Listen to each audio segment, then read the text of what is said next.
আমাদের মশলা পনির একেবারে রেডি। নমস্কার বন্ধুরা, আজকেকার রেসিপি পনির মশলা। চলুন দেখাই কিভাবে করি।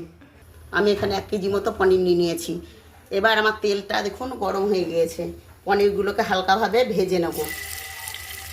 এইভাবে এরকম হালকা ভেজে ভেজে আমরা জলের মধ্যে দেব, ঠান্ডা জলের মধ্যে দেবো অল্প একটু লবণ দিয়ে।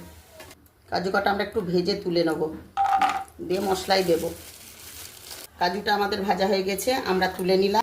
দারচিনি, এলাচ, জয়িত্রী, গোলমরিচ এগুলো আমরা এই কাজুর সঙ্গে দিয়ে বেটে নেব। ফোড়নে দিচ্ছি মৌরি আর জিরে। এবার দিচ্ছি কুচানো আদা। এবার দিচ্ছি কুচানো লঙ্কা।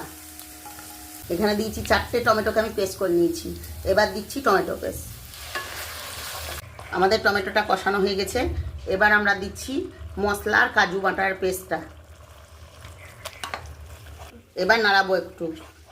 এবার দিচ্ছি আমরা কাশ্মীরি লঙ্কা গুঁড়ো। এবার দেবো স্বাদ মতো চিনি আর লবণ।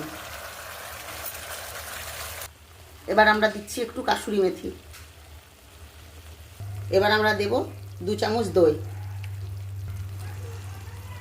দেখুন আমাদের মশলা থেকে কত সুন্দর তেল ছেড়ে দিয়েছে।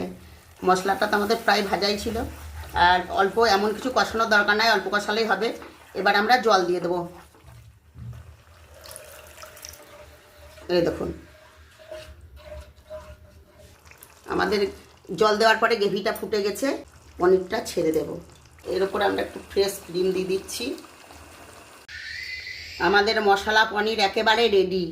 আপনারা রুটি দিয়ে, লুচি দিয়ে, ফ্রাইড রাইস দিয়ে, পোলাও দিয়ে সব কিছু দিয়েই আমরা খেতে পারেন। আপনি এইভাবে একবার ট্রাই করে দেখুন। রেসিপিটাকে ভালো লাগলে লাইক, কমেন্ট ও শেয়ার করবেন।